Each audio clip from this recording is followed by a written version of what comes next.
Hey, welcome back to the channel. All right, we have a very unique scenario here in that it is very clear something has happened with Shocker. I'll kind of talk about that as we go through the video because it's not Shocker per se. It's actually glancing how he interacts with that. But another thing that makes this very unique is that I had put together all of this Shocker footage for a video that I was intending to record, and then I got very, very sick.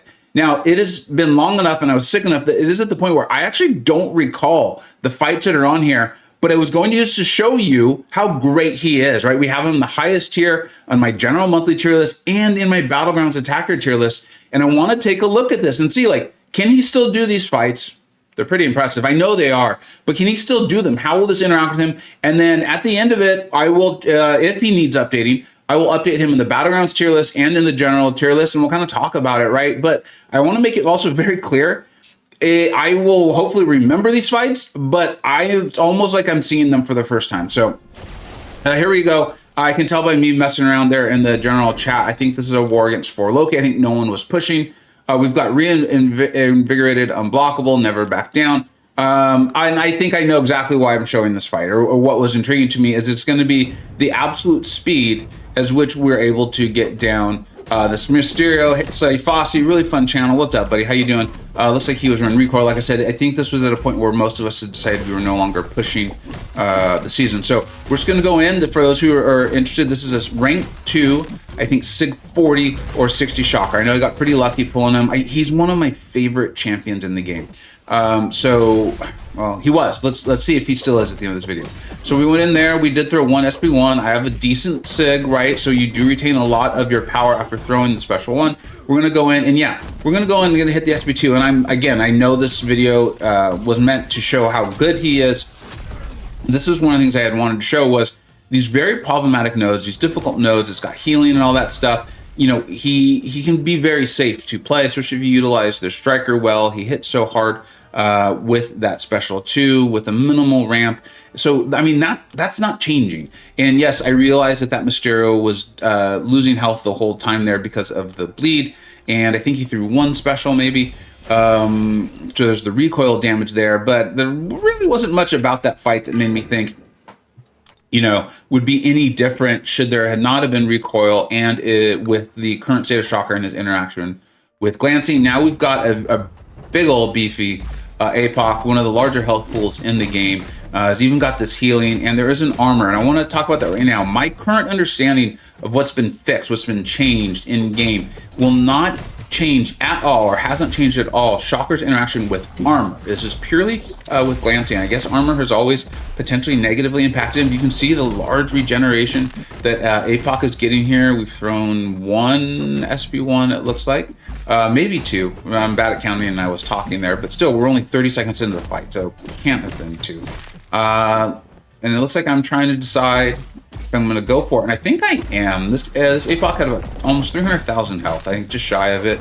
We've got 100 of our Vibro Shock charges, I believe they're called. I mean, and again, I know why I'm showing this. It's because this special 2 into the heavy is going to absolutely kill. For those of you who are like really wanting to get into it, look and see if I threw 1 special 1 or 2, because the fact that I had 100 Vibro Shock charges makes me think I may have thrown 2. That heavy, I pause it there intentionally. I'm remembering that now.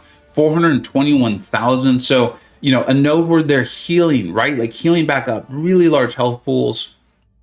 That's not going to change at all. That took 57 seconds, and we were going into, we had 100 charges there at 30 seconds into the fight. So, okay. And that not change at all. I'm actually getting comforted. For those of you, if you don't know my channel that well, Shocker is like one of my top 5 favorite champions to play. So I'm personally very, very invested in this. Going in against evading here, Silk, and I'm kind of remembering why I wanted to show this too, because I think the way you turn off her evade, if I remember correctly, is with a crit. Yeah, so there it is right there, and that should not change.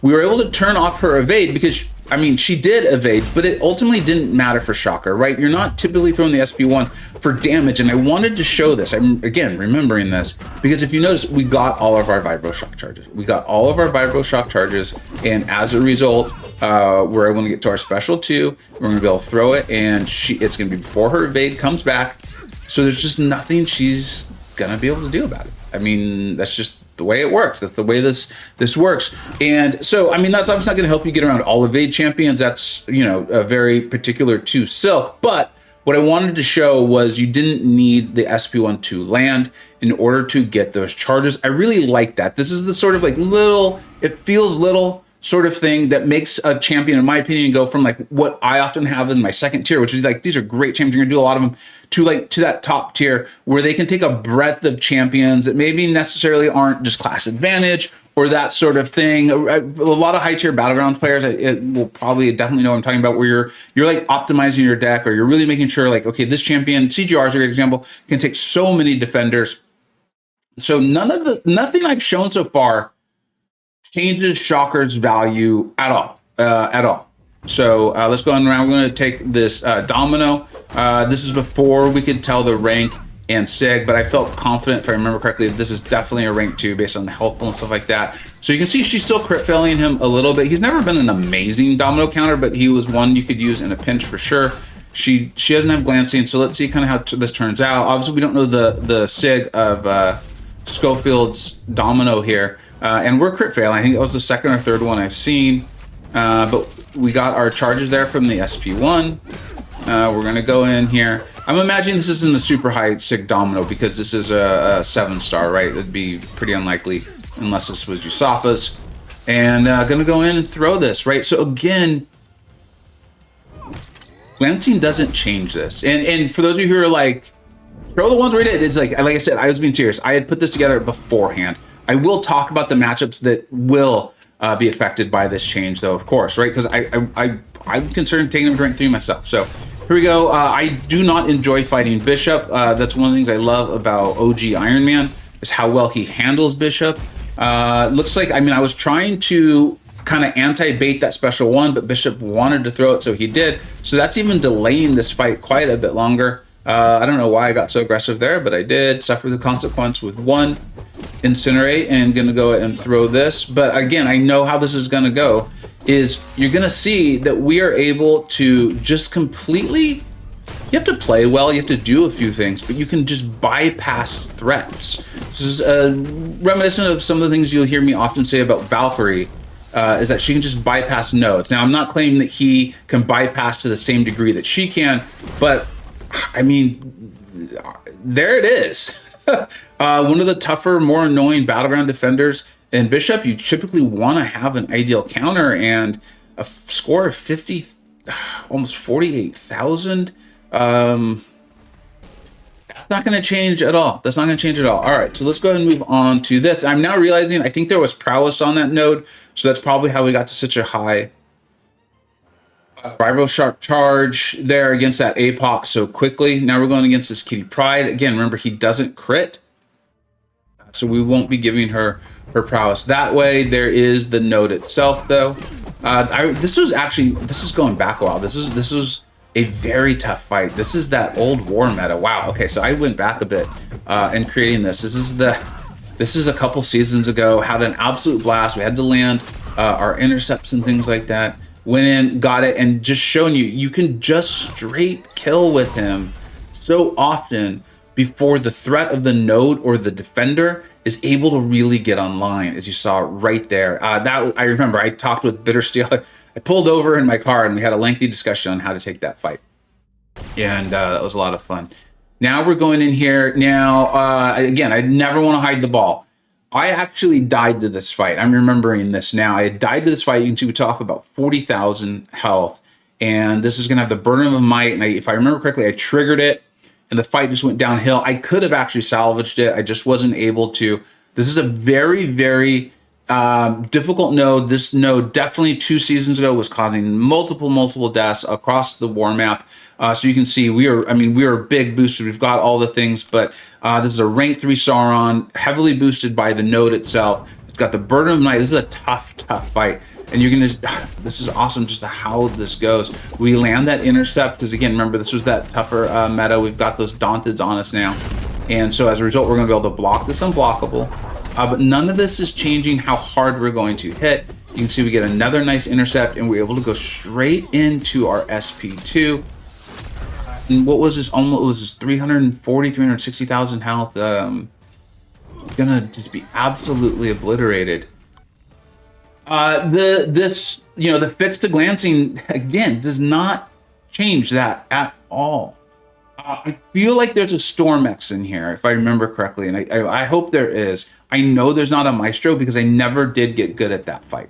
I never did. I never got the spacing down and all that stuff. I know I saw so many players do it. I know MSD did a video on it very recently, and it's just never something I was able to get down, but it was possible. And so that is going to be significantly impacted by this change. But now we've got Absorbing Man, and I remember this too. It might not have been this fight in particular, but I was wondering how this would go, right? Because you're often wanting to knock Absorbing Man down after his specials. You definitely want to get him out of his Uru, like all that physical resistance, things like that. So that's why I was so happy to push him to an SP2. Gonna punish this here. And if I've got my power right, we're gonna be able to just go straight into our striker.